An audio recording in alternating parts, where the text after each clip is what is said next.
like the person using the thing has to go from the YouTube page, not from like mail or Google Plus or anything like that, or it only goes through the email. Ah. Whoa, what is that? That's something going on with Melanie that we couldn't figure out. Oh. It comes and goes. Okay. Cool. I know we're like, I'm not doing anything. I'm not moving. All right. Well, we're glad to have Ryan here for the first time. I'm glad this worked out. Welcome. I'm finally not working. Yeah. Oh, but did we lose Kristen again? Probably. Yeah. Aw, man. This is killing me. We'll wait her out like a couple more minutes though, because she is the expert here on this one. And by expert you mean she finished the book and you didn't? I didn't finish it, but also because exactly what was expected. I don't like zombies and I don't like Jane Austen. Oh, well then. What do you know? So, but it was worth a shot, you know, to see if maybe the combination was gonna work. Mm-hmm. Like, let's combine two things I already hate and see if it makes something better. That can happen sometimes. Two wrongs can make a right, right? Right, yeah. Exactly. I think that's how the saying goes. Two wrongs make a right. 100% of the time. Yeah, exactly. Every time. There is never a situation where two wrongs don't make a right. It's just math, you know? A negative and another negative always equal a positive. That's true. And if life's taught me anything, it's math is the one reliable thing, maybe? Sure. Math is hard. Except when I do it. Yes. Not reliable. Yes. Kristen! Yeah. Hi!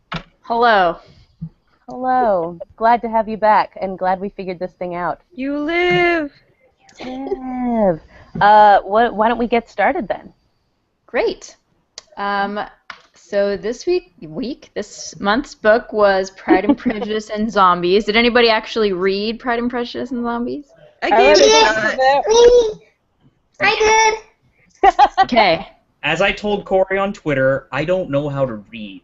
Yeah, it's a problem. We have an illiterate. It is a bigger problem. He responded to my written tweet.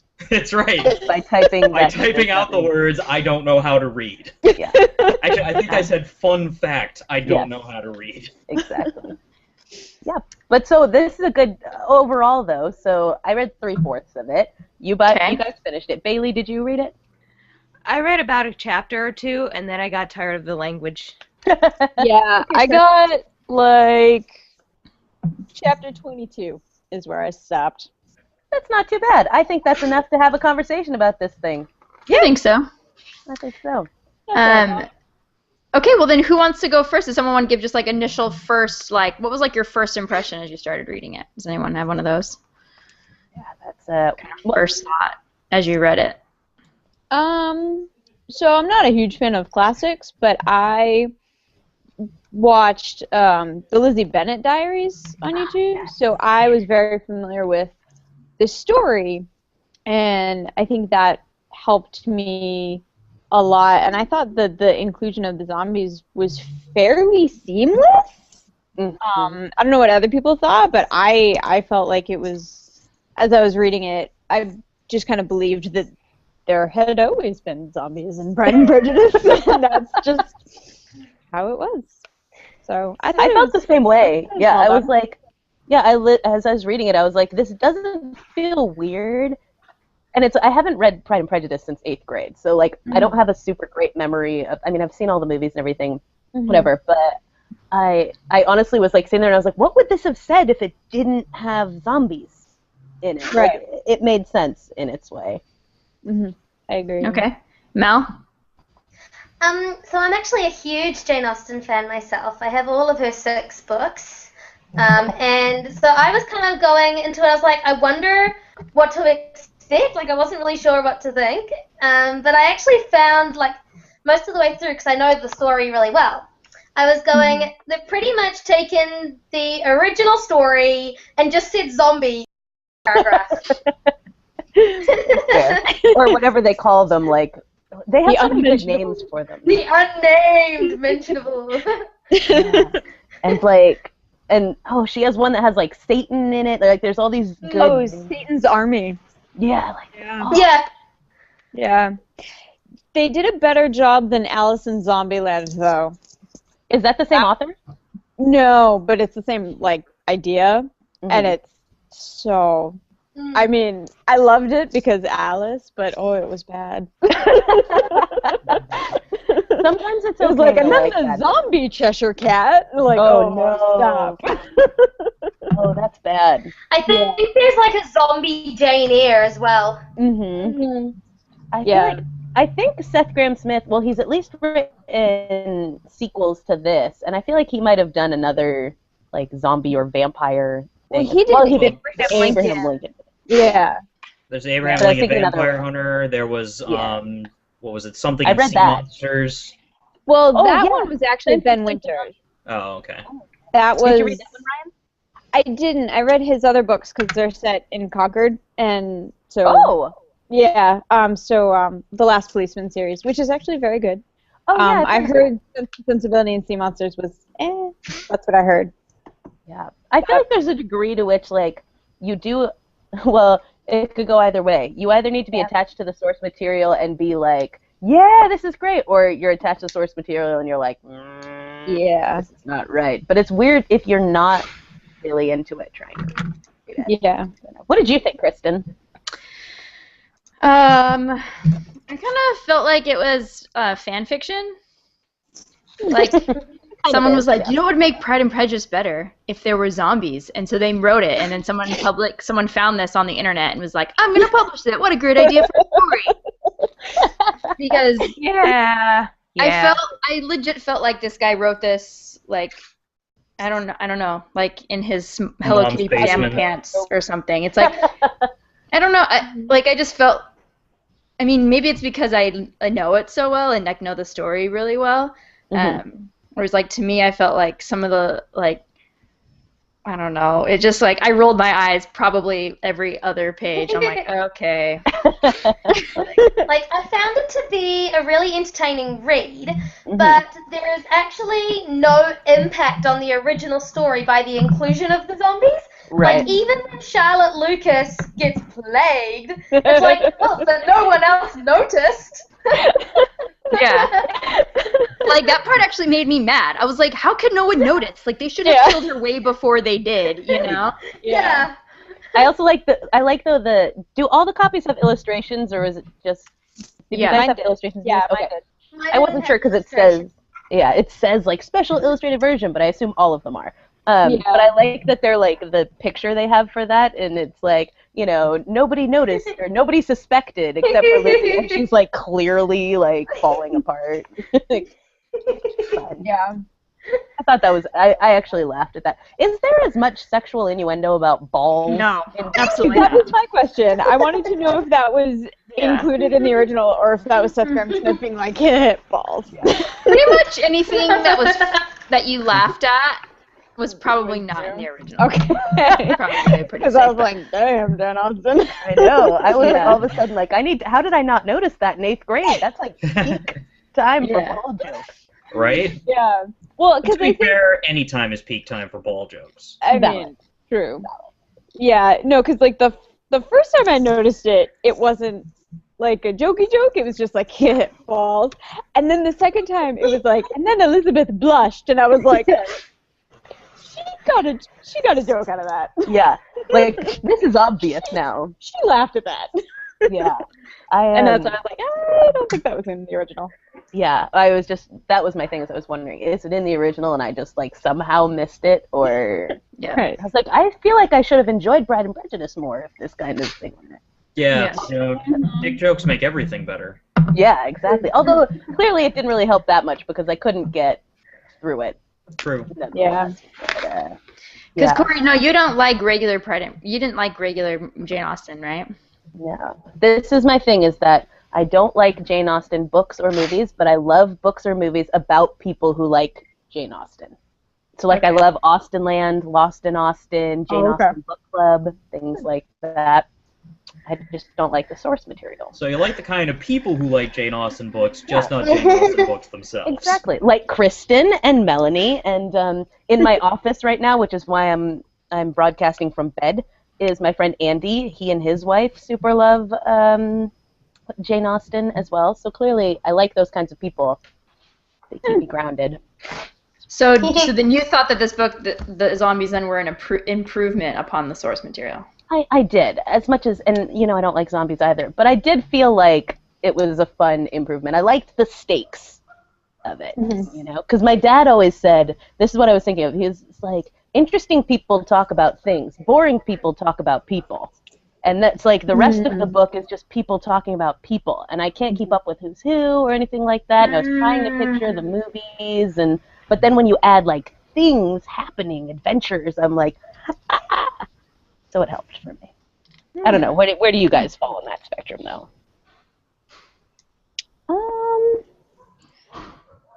I guess I agree with you. I think having been obsessed with the Lizzie Bennet Diaries really helped. Because I'm definitely not one for the classics, and I'm not even typically a fan of adaptations of the classics. But because the Lizzie Bennet Diaries was basically a YA adaptation, it was right up my alley. It was a modern day retelling, and I was like, yeah, I could do that. Yeah, totally. So I think that helped. Someone's dog is being awfully loud. Yes, it's going crazy. It's not Gaucho. He's just sleeping at my feet. Did anyone else, though, I had that thought, Ryan, you made me think of this, that, partway through it, I was like, I feel like I would really enjoy this if it were modern Pride and Prejudice with zombies. Yeah. If you put this now, like Lizzie Bennet Diaries, I was like, I feel like you would take out all the things I don't. It would be awesome. Yeah. Yeah, for sure. What about our Jane Austen fans there? What? So is it improved by zombies? Is it blech because of zombies? I guess I wouldn't.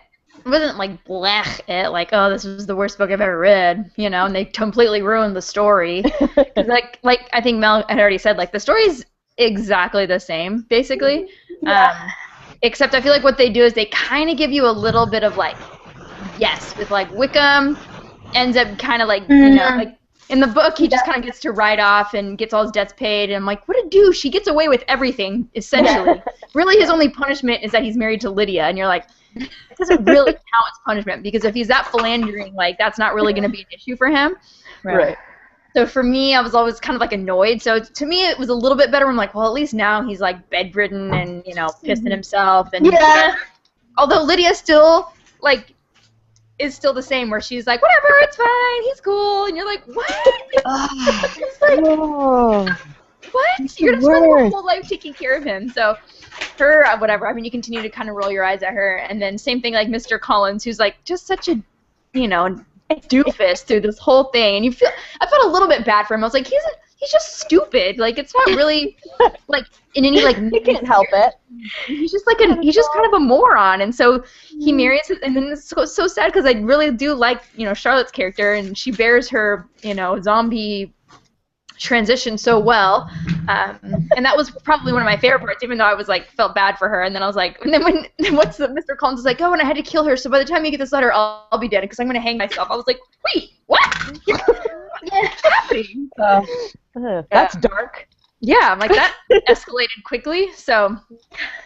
Wow. And then there was the other guy, the one whose daughter went over in the carriage, and then they lit all the zombies on fire and all that kind of stuff. Yeah. And then the dad drowned himself in a boiling vat of perfume. Wax or something, and I was so random. Yeah, that was super random. It was whale blubber perfume or something. Yeah. Dude. Yeah. Why would they waste something so expensive?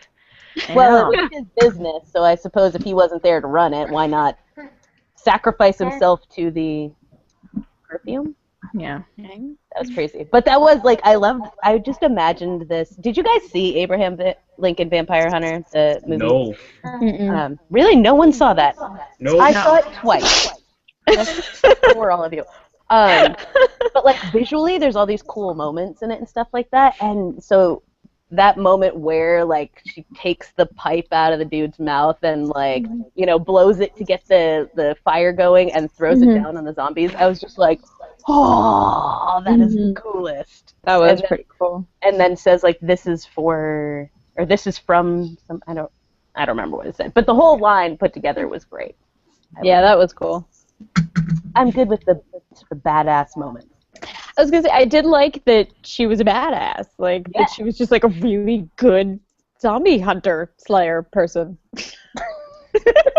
Yeah, I don't know if you warrior, I believe. Warrior. Yeah, the whole warrior code thing got a little tired for me. I'm like, okay, I get it. Like, you want to kill everybody, you're crazy. You know, I don't know. Like, some of it to me was like, it was good. Like, I did like that fact because I feel like original Lizzie Bennett is supposed to be a badass, but it's kind of hard because she has like no opportunity. So Right, much like to what be, she's you know? supposed to do. Yeah. She can like kind of be mouthy and whatever, but there's only so much she can do, like in the old story. So this kind of did give her a way to, I don't know, be badass. Yeah. So I did enjoy that about it. But for me, sometimes like it got a little carried away every once in a while. I was like, okay, we get it. She's, you know, and then like part of me too I was thinking, they went to China, what sounded like multiple times.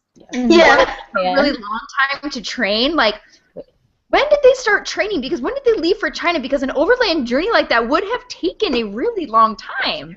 Yeah. And then they get there, and then they train, and then they come back, and by the time they get back, they already have these reputation. And I'm thinking, like, and what's his face went to Japan? And I'm like, how is this timeline making sense to anybody? They should be like 40.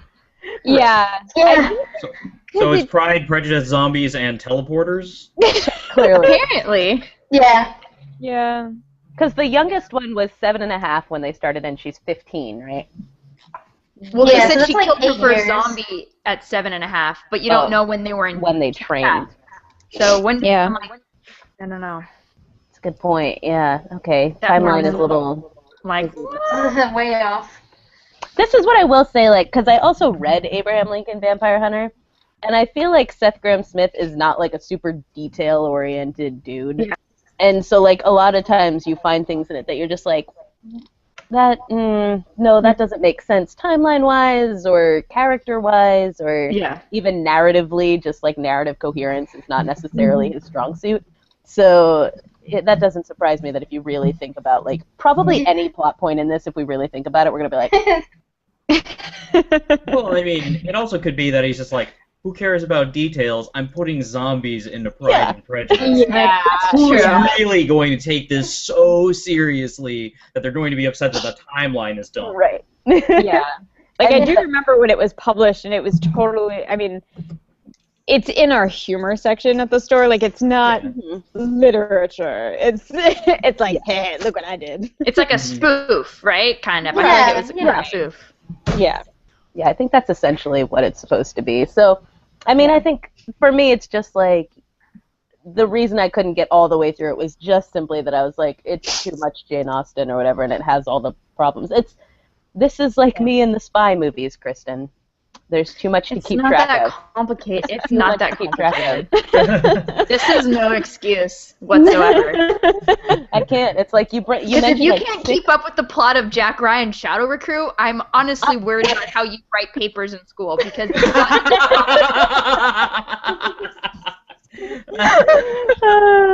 I'm worried too, to be honest with you. I mean, you're never going to get through a dissertation if you can't figure out the plot. Here's my thing in this, as opposed to Jack Ryan. It's neither here nor there.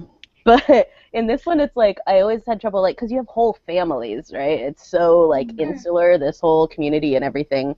And so it's like when someone says, like they'll add Miss if they're talking about one person, but then there's also a Mrs. with that last name, and then there's, like, a Mr., but he's not a Mr., he's just the last name by itself. And you're talking about all of these, and it's like, I lose track, and then when you get the pronoun in, I'm like, wait, I thought it was a woman talking. Why is it saying he?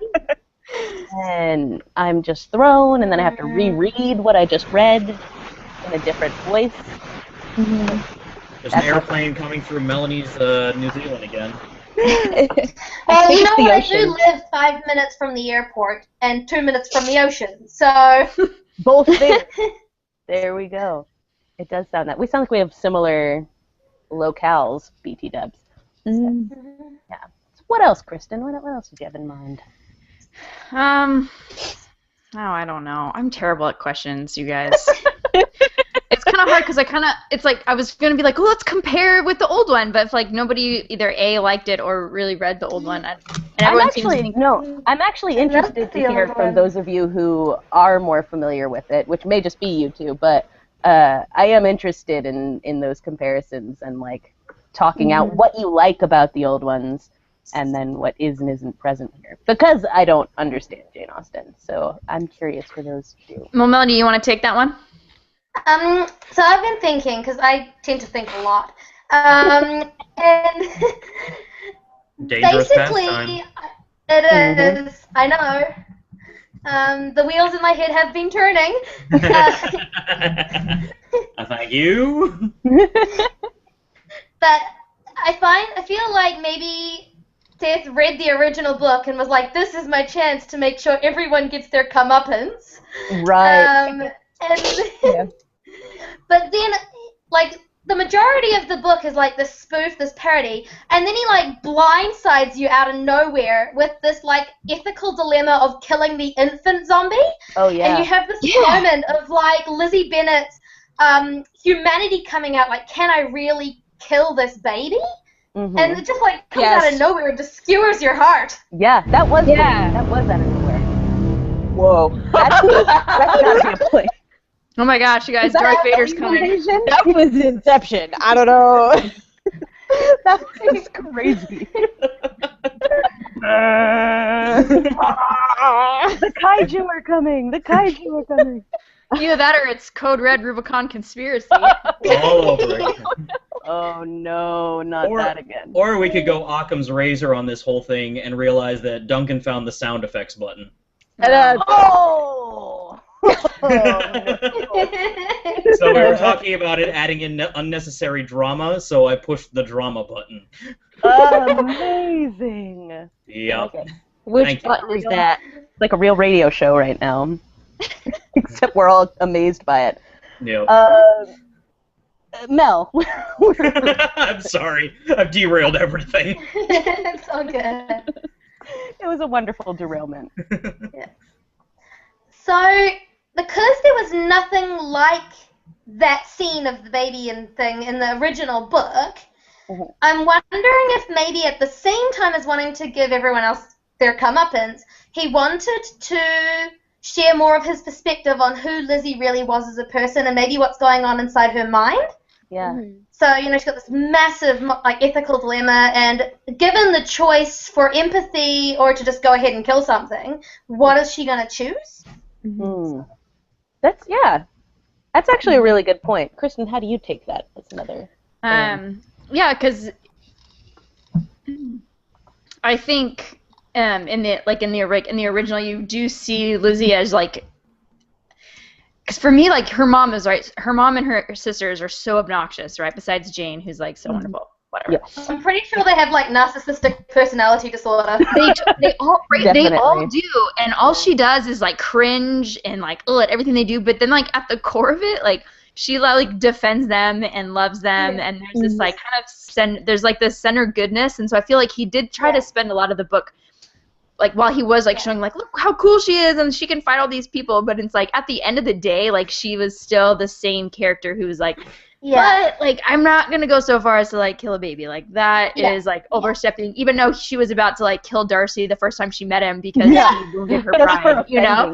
Yeah. It was like, so you're going to kill some random dude you don't know, but you're not going to kill... Okay, we're a zombie baby, just so we're on the same page here with whatever's happening. So for me, I mean, it goes... Maybe he was, and maybe he was just, like, you know, I think...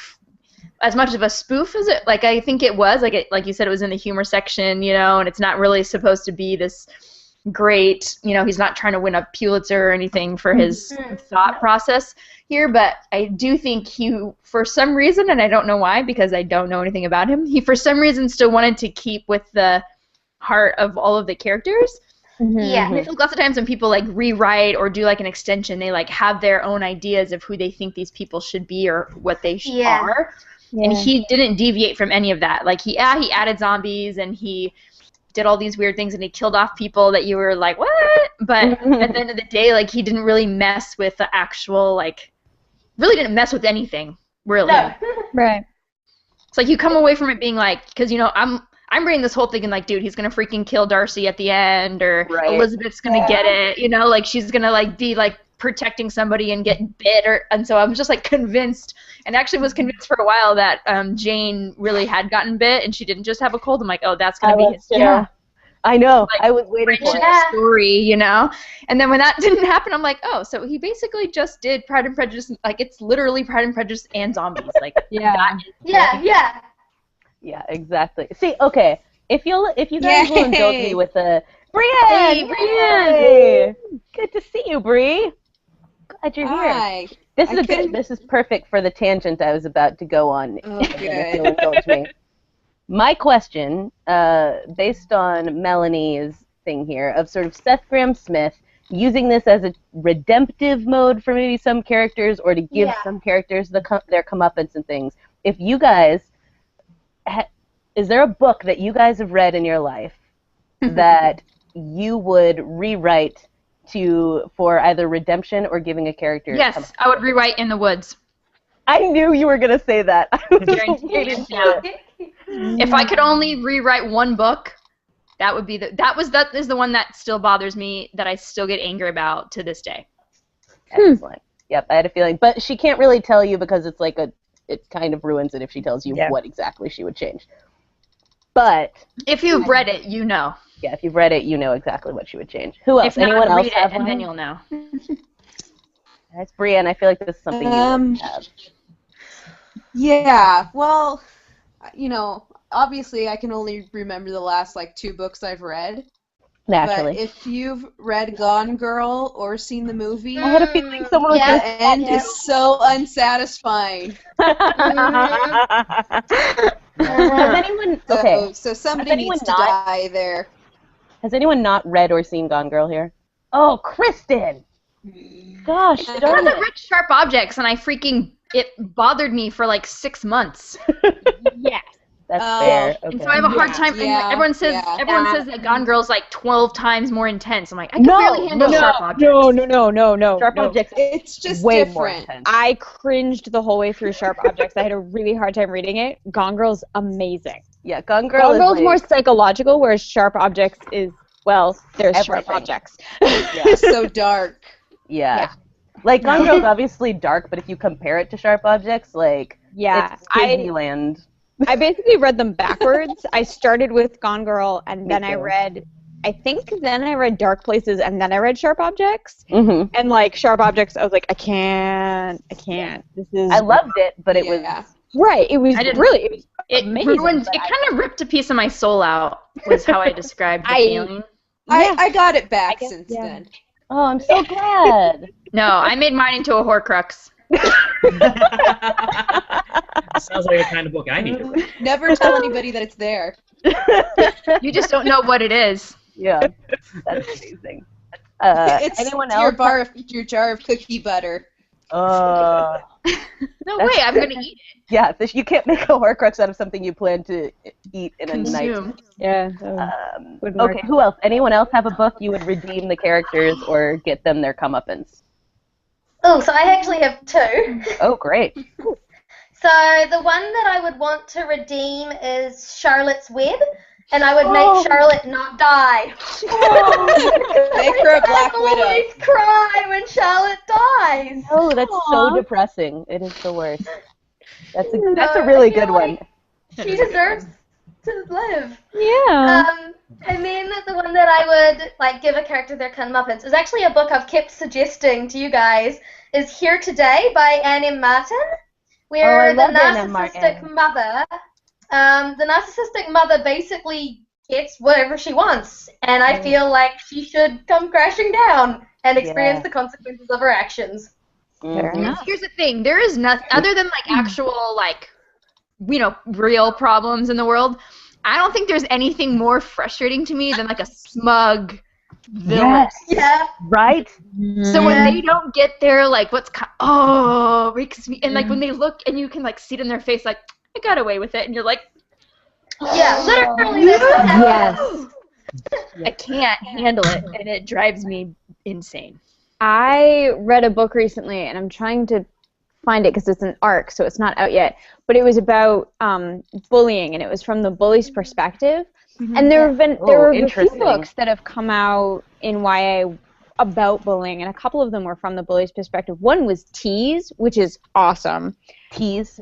This one, I think, was called Random, and it was so bad because the bully, she doesn't think she did anything wrong. The whole thing, and it, like, I was reading it and I was like, I know that that's the point, is that some bullies, they just don't think, they think they're justified, like that, and I get that was like the whole point, but I was so infuriated because through the whole thing you're like, she's going to be redeemed in the end, she's going to figure out she did something wrong, it's going to be great, and no, and at the end she's like, oh, I'm really sorry about what I did, and it's like, no, you're not, you're sorry you got caught, like, so that I would, that's infuriating. Yeah.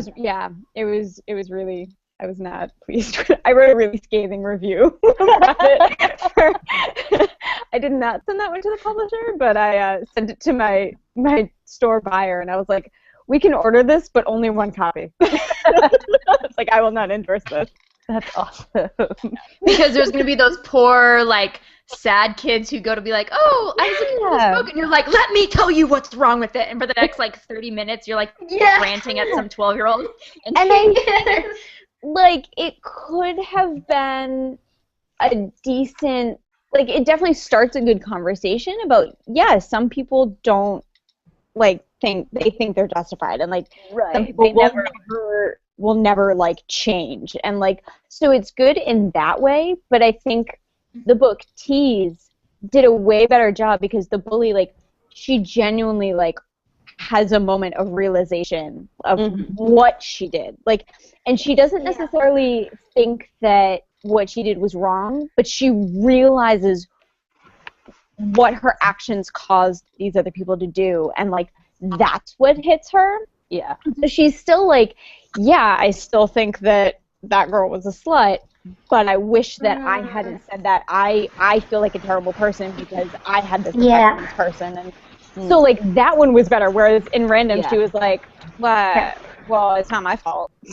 Like, oh, but it is. That's fair. Yeah. Any others? Yeah, I got one. All right, let's hear it. I'd have Catcher in the Rye End with Holden Caulfield getting hit by a truck. Yes. Like that. For it. Thank you. For it. Like that because he's kind of falls into that smug supervillain category. Exactly. Who'd never F sees that himself guy. doing anything wrong or. He's random. He's the random bully. Yeah. He is. Yeah. Well, that whole like bullies one, that's what made me think. It's like, what's a character from a book that I really, really hated? I hate Holden Caulfield more than any other book in any other classic, so to speak. Yep. He's Sadly, the I quote him worst. all the time, but he is terrible nonetheless. I don't even. That's why I'm always like weary of people who are like, "That's my favorite book." I'm like, Right. So many people love that Why? book. I don't understand. Like my don't get it. entire I don't like get AP English class loved that book, except for me, and I don't get it. It's very validating to teenagers who are in that self-absorbed like stage of life, as opposed to when, like, I mean, I think there are teenagers who realize what Holden Caulfield is, but when you're older and you look at them, you're like, what a terrible person that was. Yeah, no, My I thing I is, read like, in college. hated it. Okay, Hated it in high school. I thought he was a self-absorbed jerk, and I wanted him to get hit by a truck. Oh, that guy. Oh, that guy. Yeah. Bailey's with us now. See, my thing is a similar one is Jack Kerouac, On the Road. Okay. On the Road. Yeah. Jack Kerouac is awful. Everyone he knows is awful, and they never get their comeuppance. And the worst thing is that essentially it's real life. Yeah. Like, these people really never saw that they were terrible human beings, and we all hold them up. And it's the worst. I can't with that. It's like they're using women, and they're like, they don't have any like remorse for it. They just think it's part of being a free spirit, and like, oh, I can't. That's my Jack Kerouac. I've never read that, but every time I shelve Jack Kerouac at work, I get irrationally angry, and I've never known why. And you can feel that's it. why. I just knew. I knew. You can viscerally tell somewhere emanating from that book is just terrible. Just out those vibes. It's like The Ring, you know? Yeah. Whenever you hold it, you're like, Yeah, it's like exactly. You guys Thank you get for me. indulging that tangent. I like that tangent. That was a fun I think tangent. that was a good, I don't think that was a tangent. I think that was very relevant. That was a good discussion, I thought. Yeah, it was. High five, team. Woo! Wait, did everybody get to go that wanted to go? Let's see. Bailey didn't say anything, right? Oh, someone I would sort of say from books, Piggy from Lord of the Flies. Piggy. Oh, that's a good Okay, one. that's Yes. a good one. Yes. Good one. Yes.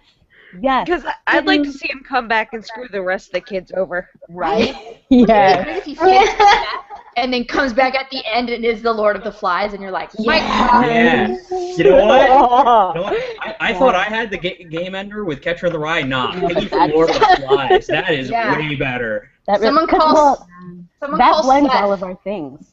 Someone calls Seth. Yeah. Yeah. Fix it. That blends what our issues were, right? Because it's like all of us don't like the smug pro or antagonist and all this kind of stuff. And Piggy is like the embodiment of like the person who gets screwed by those people that they hate so much. And And he gets bullied by bullies who don't think they're doing anything wrong. right. Yeah. Right. It's perfect. That was Bailey, well done. Yeah. You put the capper on that like no one else could. And for the record, I agree with basically everything here, so that was good. Whenever I was reading it, my dad told me not to get attached to Piggy. Oh, he warned you. Like, oh, we lost Brienne.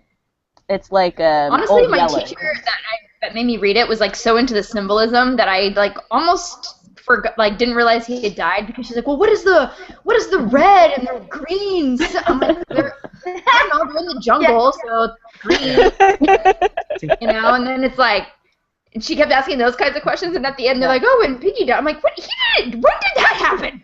Yeah. I was so busy trying to figure out Teachers what the ruin white everything. light symbolized, you know, and I missed that whole part. Oh, I God. knew Piggy died because, like, many years before I read the book in 10th grade, I walked through a room where people were watching the movie Lord of the Flies, and so the only scene from the With movie I've James ever Badgedale. seen, the only scene I've ever seen is where the rock falls and hits Piggy. Oh man, that's That's the most traumatic part. Yeah. dramatic. I was like 9. So sad. Oh, Brienne. That's like when I walked through the living room and my dad was watching It. And it was the part where the little girl or little boy, the kid in the rain slicker, I think it's a girl, right? Georgie. Yeah. Wait, no. Oh, wait, which one? With the boat? No, the part where they're in the beginning? rain slicker, and the clown is in there, and he's like talking, and then it like runs red, and I'm like, what's happening? It was a boy. His name was Georgie, and he's like, SS Georgie, out of the way. And then Everything like, floats down here. we all float down here, Georgie. And Jonathan Brandis was his big brother. Yeah, no. You guys, I still can't walk past storm drains. Like, it's a problem. No, Like, I get over legit them, too. either walk in the middle of the road, or I get on the sidewalk. No, I'm with that. Never had a problem with it. I thought it was hilarious. Well. Tim Curry was just hamming it up too much for me to be afraid. I was 6 when I saw it at a birthday party, so it was. I was much older. So. I was young the first time I saw it, but you know how screwy my family is with a dark sense of humor. Oh yeah, yep, and mine as well. I'm almost the normal one. I am slightly affected by things more than everybody else is. But they're making like a great story about Jordan walking past a movie he shouldn't have seen, but we'll save that for after we go off air because it's definitely not appropriate for here. Not the same kind of movie, huh? No. Yeah. You guys know they're making I think it's an It miniseries? Good. Yeah, I'm into it. Because I loved when they did the miniseries version of The Shining. They did a miniseries version of The Shining? You've never seen that? My dad had taped that. Yeah, with Steven Weber from Wings. I think that's the first, like, The Shining I ever saw. Is it older? No, it's, well, I mean, older than now. It's from, like, 1998 or something like that. Okay, so it's not, like, a recent... Yeah, I think that's the first, I think I saw that Shining before I saw The Shining. You know you're talking to someone born in the 90s when they say that. 1990s. I just wanted to make sure it wasn't, like, in the last year or two and I was just out of the loop. I get where you were going. The first Shining I saw was the Shinnin on The Simpsons. So. Yeah, that was probably mine, too, to be honest with you. With Groundskeeper Willie and all that. Yeah. Yes. Don't you mean The Shining? Quiet! Do you want to get sued? Yeah, that's a classic. But now they're making a miniseries, and because I love the Shining miniseries so much, like they were able to do things they weren't able, like, to be more faithful to the book in that. So I'm kind of excited about it. I think Awesome. That is exciting. I also relatedly met someone recently whose mom did the makeup on the Shining miniseries. Really? That's cool. Well, you guys know Mac. He's on the Fancave the past few weeks. Oh, yeah. Yeah, you know Mac, his mother. He has like I think she got nominated for that or another one. But fun facts. Fun facts indeed. Do we have anything else to say about Pride and Prejudice and Zombies? Not Is sure anybody excited for the movie? Oh, No, God, because there's it's a going to movie be too happening? gory. After the part where she put the like knife through the guy and sliced his head up midway, I was like, I cannot watch the movie. Yeah. Well, now I'm excited for the movie. Now that you've said that. Yeah, it'll be a little much. It doesn't sound like much better than some of the worst things that happen in Fables. Okay, maybe that's true. That's probably true. But still, I think it's gonna be too much for me. The illustration of it in this one was, I was like, that's what that would look like after? That's gonna be gross on a human. Yeah, see, I still play Mortal Kombat games, and having seen what the new one looks like that's coming out in April. Is it like real looking? Oh, it's super realistic. Oh, that would ruin Mortal Kombat for me. Yeah, like there's like someone gets their head cut in half, and like half their brain like starts falling out on the ground. Oh, no. It's insane. No.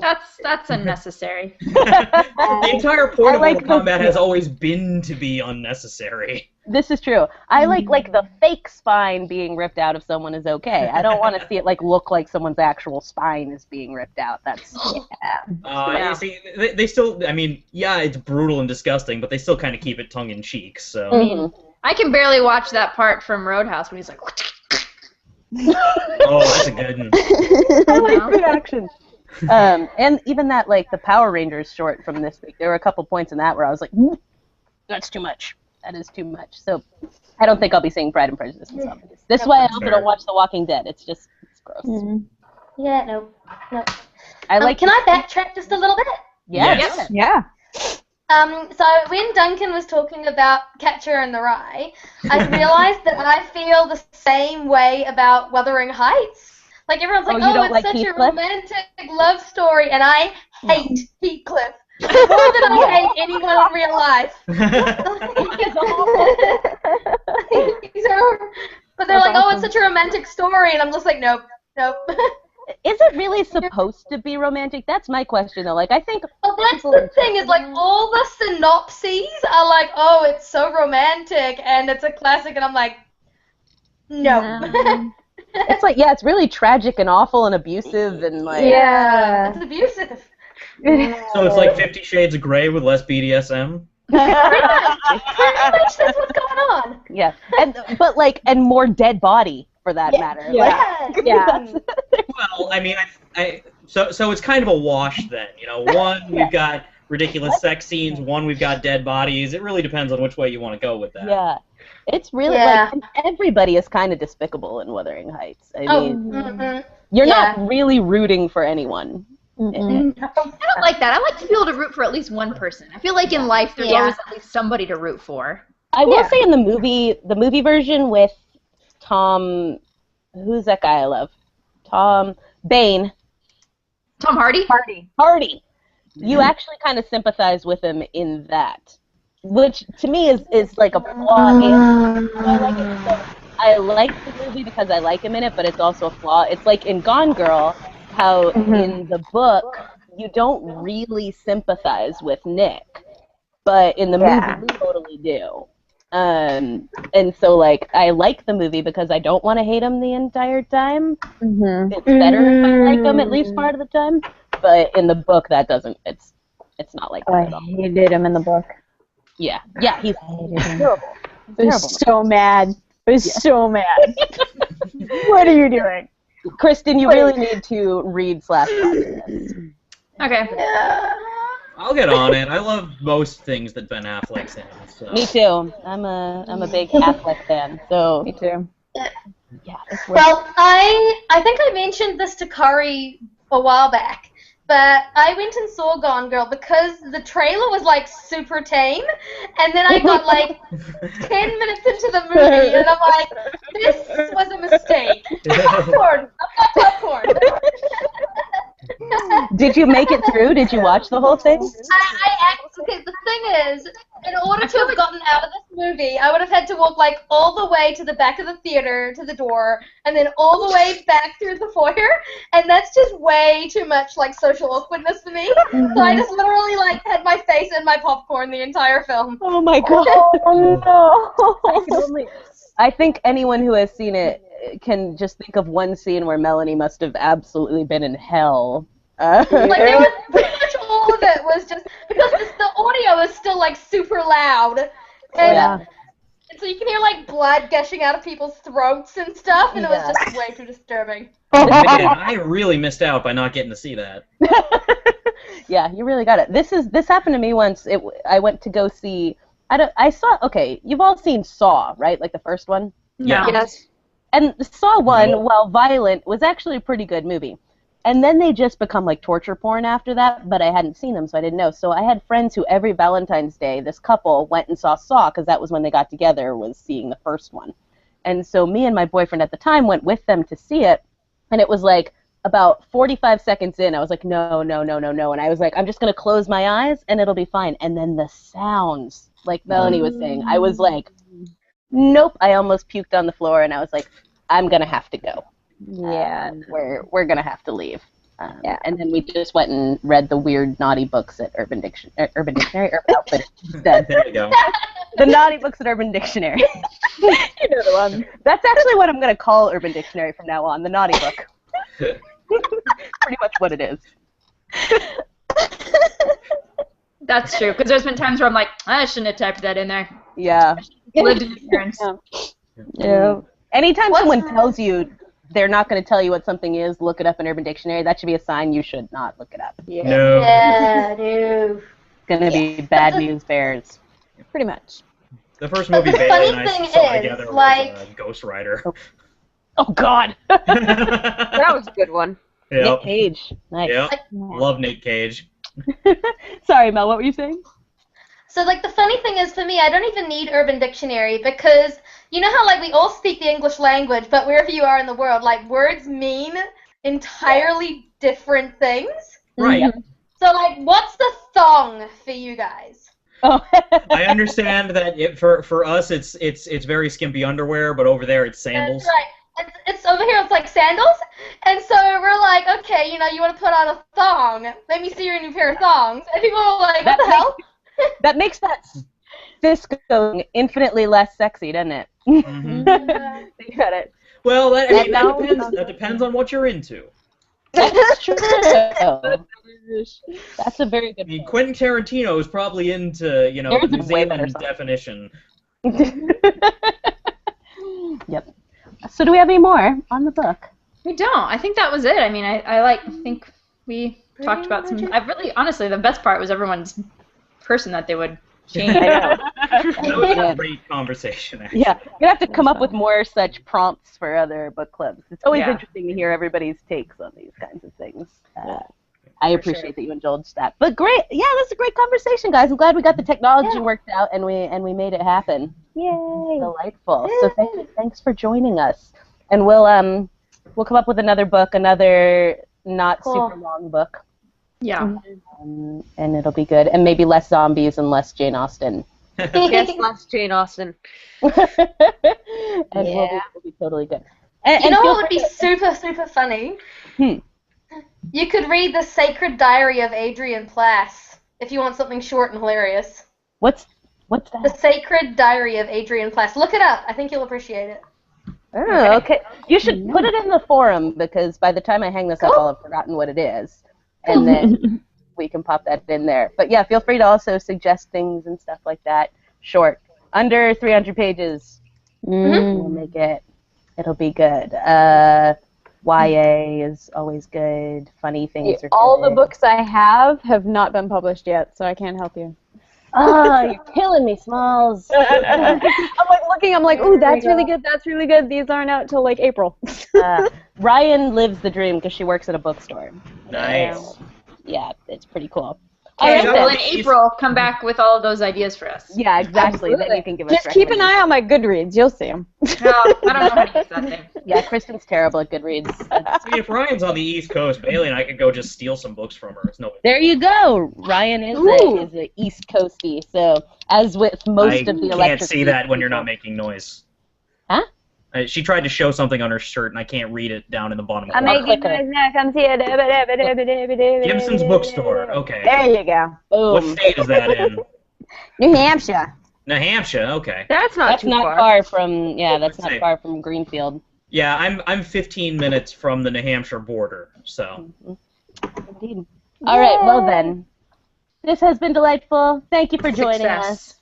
We'll pick a book. We'll see you on the Fan Cave. Maybe we'll do some Netflix roulette this week. I'm Kristen into it. listen to it, but it's a fan favorite. What are you gonna do? You got to give the people what they want, laddie. I And guess. when she says fan favorite, she specifically means this fan. It's I this know. I was like, It's not just you, Duncan. That Oh, okay. was a lot of people were really into that.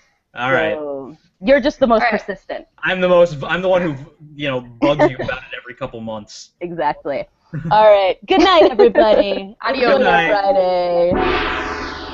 Whoa.